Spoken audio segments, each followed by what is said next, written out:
Well, hey there everybody, and welcome to the video. So this is a recap of the tournament that I just played in. I was hoping to come back after the first day and give a recap of the first round, but I just didn't have time. So the tournament concluded. I played Monday and Tuesday. Today is Wednesday. And as you can tell from the title of the video, and if you saw the thumbnail, a lot of frustration. And I didn't play very well at all, especially the first round.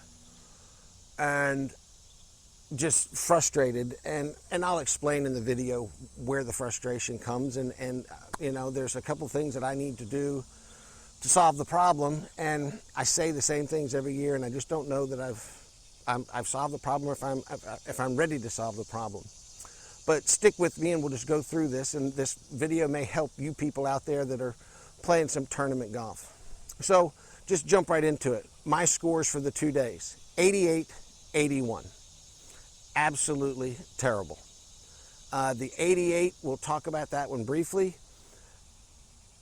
But the 81, I'm much more frustrated with the 81 than I was the 88. The 88 was a golfer who was ill-prepared to go play in a golf tournament, okay? I thought about it, and I thought I had played in another tournament round earlier this year, and I hadn't. The last tournament that I played in was this same tournament last year. So it had been a year since I had teed it up in an event. And you can't play tournament golf that way.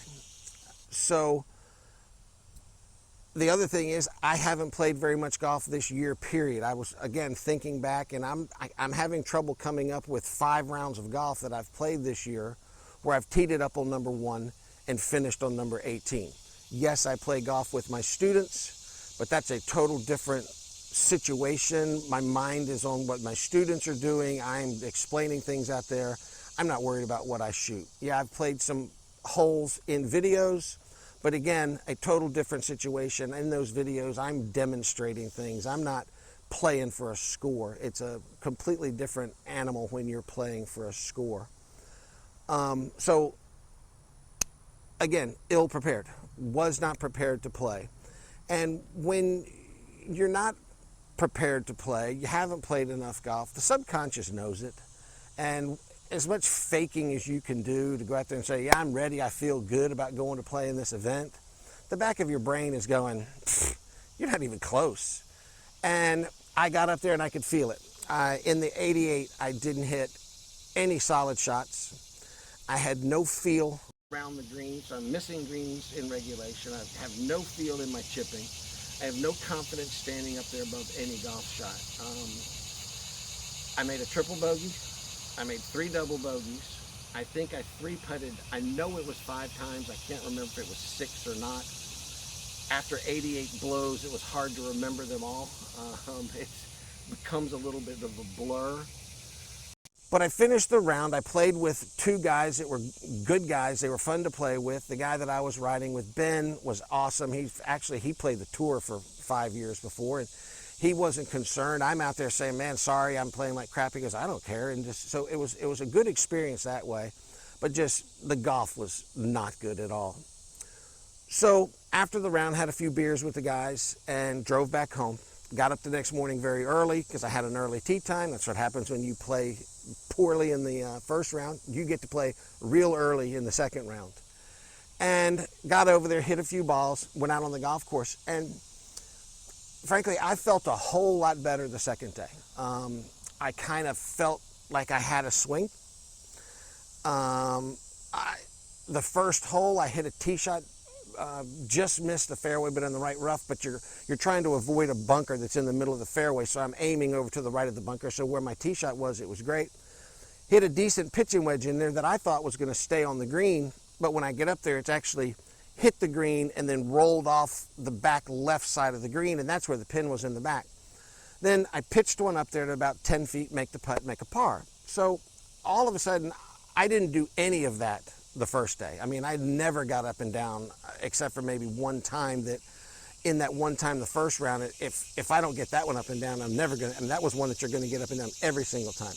This one was decent. Nice little pitch to about 10 feet, make the putt.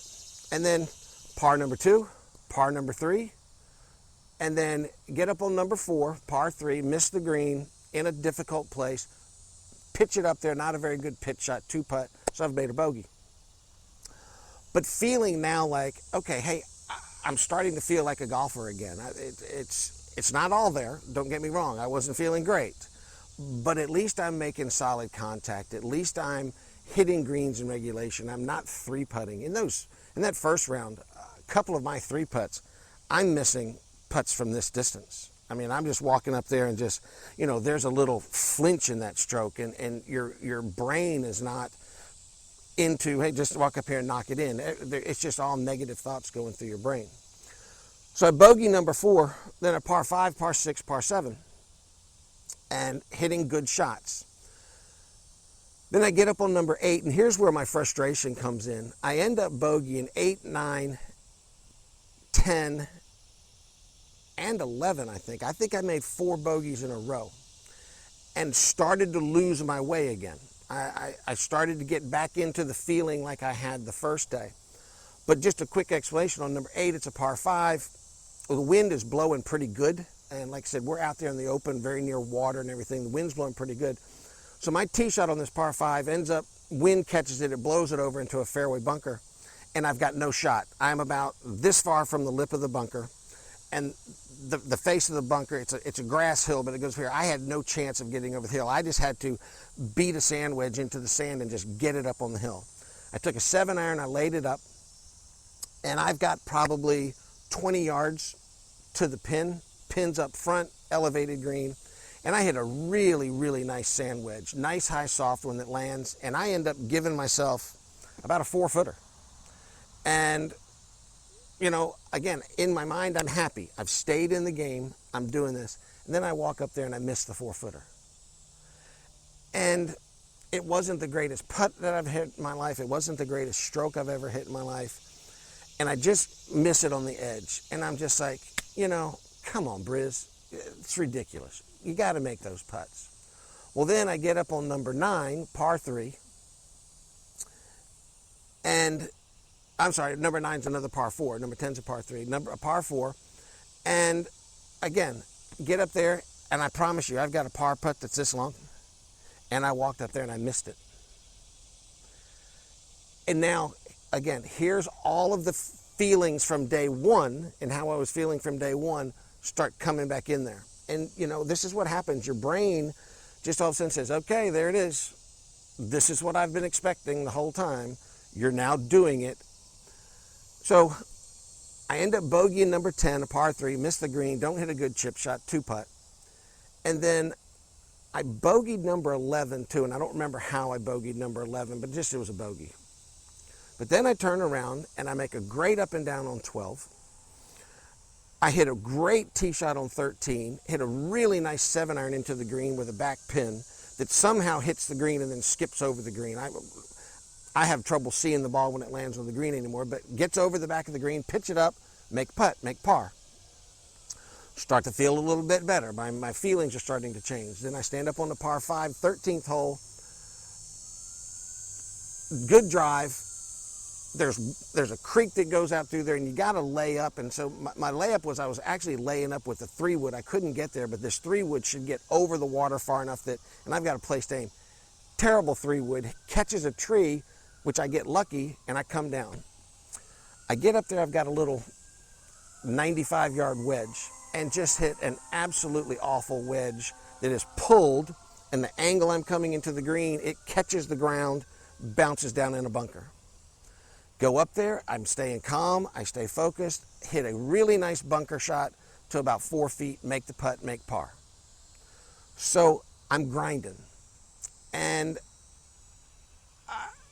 I know I'm grinding. I came off of there, I was happy I made the par, but in my head I'm going, that's a ridiculous par. There's no reason you should have had to work that hard for a par.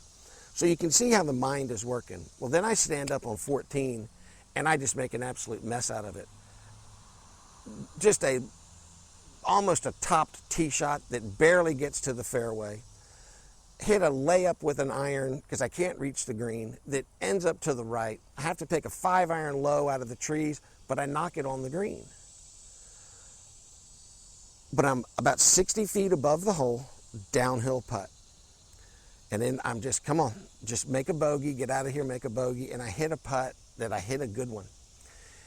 And I probably didn't go up and look at that hole close enough, but once that putt got past the hole, the front of that green started sloping down even more.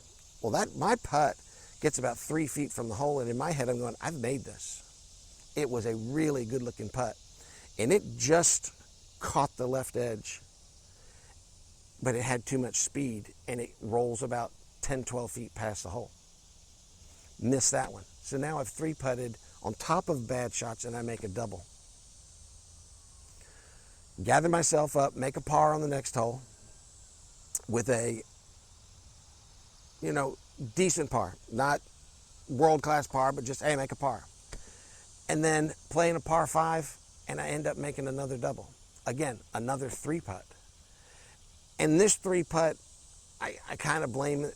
I blame it on the fact of I got a little too aggressive. I was really trying to grind. I was trying to break 80 now. I'd made that double. I was pissed. So I'm at 4 over par, and I've got 4 holes left to play. Yeah, so make par on 15, but I've got 15, 16, 17, 18. I got 4 holes left to play. I'm 4 over on the back 9. I'm trying to make a birdie. I'm trying to play these last 4 holes in 1 or 2 under. Make par on 15, and then just got aggressive with my putt on 16, trying to make it 3-putt, make a double. Bogey 17, par 18, 42 on the back, 39 on the front, 81. So there it is. So what am I going to do? I was talking to one of my playing partners on the first day, and I just said, hey, there's one of 3 things I really need to do. And I say this to myself every year. I either need to play more golf and play in more tournaments, so I am now comfortable playing tournaments. I know I can play in tournaments. I know that if I go play golf, that I can do it. But it's all about, does it fit in my work schedule? And my excuse for not playing golf is a very good one. Here in Mobile, it's hot and it's humid. And I go teach on a day, and I teach 4 or 5 hours worth of golf lessons. You're kind of worn out. You've been standing out there in 95-degree heat with 85% humidity. You're done. If I was 30 years old, yeah, I could go play 9 holes, go work on my game. But at 59 years old, I'm not that anxious to get back out there and spend a couple more hours in the heat. So that's one of my issues. So like I said, I either need to start playing more golf and playing in more tournaments so that when I go play in these tournaments, I'm comfortable. Or I need to just quit playing tournament golf. And then my third option was, I said to this guy, Ben, I said, or I need to be able to go play in a tournament and just not care what I do. And his first response was, he says, well, you can't do that. He goes, you're always going to care. I said, I know. I'm always going to care how I play. And that's the issue. You care how you play, but then you don't play. You sign up for an event, and you play bad, and it gets frustrating. So I've got a couple more opportunities the rest of this year to play. We've got our chapter championship, which is a 2-day event just across the bay from Mobile over on the eastern shore. I got to look at my schedule and see if I can play in that. And then there's a 1-day event somewhere where I might be able to go play. So we'll see. We'll see what I do. Now that school's back in, hopefully the weather will start to become less oppressive. It was brutal over in that tournament. We were playing, it was close to 100 every single day. Thank God we're near the water and there was a breeze blowing for the most part, but it was terrible out there. But maybe I'll start playing a little more golf and play in these 2 tournaments and have a little more success and come out of it. But as usual, I'll lick my wounds, okay? In a couple of days, I'll forget this and I'll be back out doing my normal thing. Well, I want to thank y'all for watching and pay attention. There's going to be a lot of content still coming, a lot of good instruction, and I think you're going to enjoy it. Thanks so much, and I'll see you next video.